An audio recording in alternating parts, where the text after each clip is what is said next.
De quoi s'agit-il? La loi qui dit qu'il a existé un crime contre l'humanité qui s'appelle l'esclavage, ou l'autre loi qui dit qu'il y a eu un génocide arménien, ne sont pas des lois qui proclament l'histoire. Elles énoncent une évidence historique. Ça n'a rien à voir. Et nier l'évidence ne peut pas ressortir à une liberté d'expression qui permettrait de dire tout et n'importe quoi, surtout quand se trouve en cause la souffrance de l'autre qui n'a pas bénéficié de la vérité du jugement.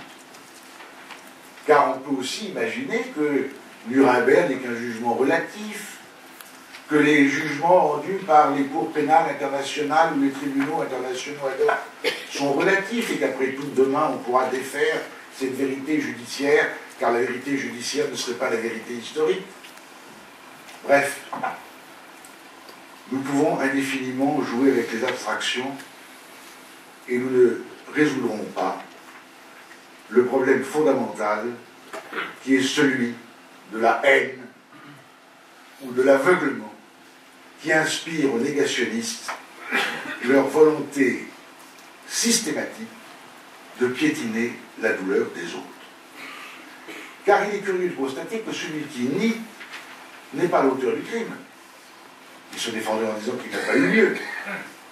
C'est un autre. On parlait de Foresson, contre qui j'ai eu l'occasion de plaider à plusieurs reprises pour la LICRA et de le faire condamner. Foresson n'était pas gardien de chambre à gaz. Il n'était pas dans les troupes nazies. C'est un passionné de la haine de l'autre et de la démonstration prétendue de ce que l'autre veut tirer des avantages d'un crime qu'il prétend avoir subi, dont ses ancêtres auraient dû à souffrir. Et s'il y a une spécificité de la Shoah, c'est moins parce que ce crime a été élaboré dans le calme de la paix par des civilisations deux fois millénaires qui avaient porté au plus haut point l'esprit humain et la création en matière littéraire, musicale, philosophique. C'est parce que la négation de la Shoah est une forme d'antisémitisme. On le voit dans le livre de Racinier de 1960, Le drame des Juifs européens. Les Juifs ont exagéré le nombre de leurs morts. Pas une larme sur les morts. Mais c'est parce que de cette manière, ils ont pu obtenir des dommages-intérêts qui leur permettent de préparer la Troisième Guerre mondiale. Garodi, écrivant, et je l'ai fait condamner, les mythes fondateurs de l'État d'Israël. Cette particularité ne tient pas au crime, car tout crime est une horreur, mais la négation de la Shoah est en fait une manifestation de l'antisémitisme. Et peu importe d'ailleurs, puisqu'il y a eu un jugement, celui de Nuremberg, qui a dit qu'il y avait eu un crime contre l'humanité, et que par conséquent nier ce crime en face de survivants, en face des descendants, en face de ce que représente, encore une fois, cette abominable, cette épouvantable tragédie, c'est faire injure à l'humanité tout entière.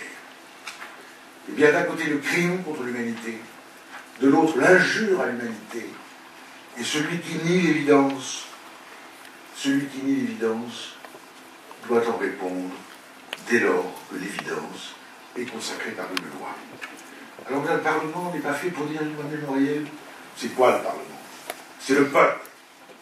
Le peuple, avec ses représentants, proclame qu'il y a bien eu une chose épouvantable qui s'est appelée Shoah, ou génocide arménien, ou génocide rwandais, ou génocide cambodgien. Et alors?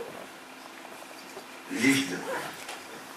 Et cette négation de l'évidence est une injure, une injustice, et ce n'est pas au nom de la liberté de penser qu'on peut la légitimer. Je rappellerai à cet égard la phrase du prix de campagne de Gadanos disant à la comtesse « Ah, madame, savons-nous quel mal, à la longue, peut sortir d'une mauvaise pensée? C'est contre cette mauvaise pensée que je nous invite à tous résister. »